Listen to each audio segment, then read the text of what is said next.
तह करके बहाना ए गोरी मोर से मिले आवे तह करके बहाना ए गोरी मोर से मिले आवे करत रही हूँ मैं तोरी इंतजार करत रही हूँ मैं तोरी इंतजार कोनो लझन तय लाबे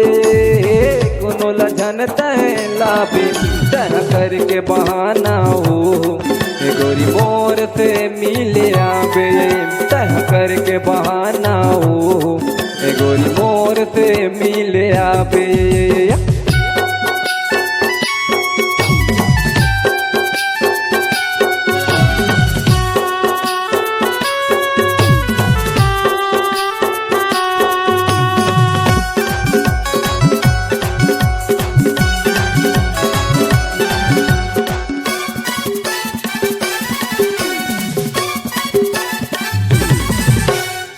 माया पीरित के गोठे लगानी दोनों जन गोठियाबो नहीं होवन हम कभू जुदा ऐसन क्रिया खाबो माया पीरित के गोठे लगानी दोनों जन गोठियाबो नहीं होवन हम कभू जुदा ऐसन क्रिया खाबो नहीं होवन हम कभू जुदा ऐसन क्रिया खाबो तह करके बहाना गोरी मोर से मिले आवे तह करके बहाना ये गोरी मोर से मिले आवे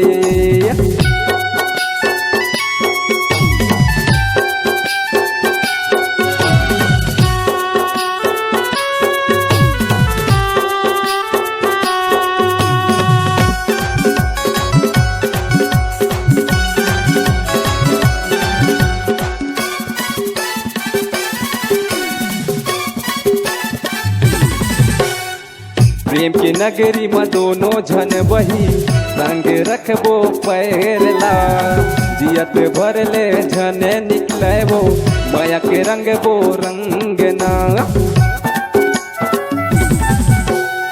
प्रेम की नगरी में दोनों जन बही संग रखबो पैरला जियत भर ले जने निकले वो माया के रंग वो रंग ना जियत भर ले झन निकले वो माया के रंग वो रंग ना तह करके बहाना ये गोरी मोर से मिले आवे तह करके बहाना ये गोरी मोर से मिले आवे करते रही हूँ मैं तोरी इंतजार करते रही हूँ मैं तोरी इंतजार कोनो लझन तय लाबे कोनो लझन तय लाबे तह करके बहाना ए गोरी मोर से मिले आवे तह करके बहाना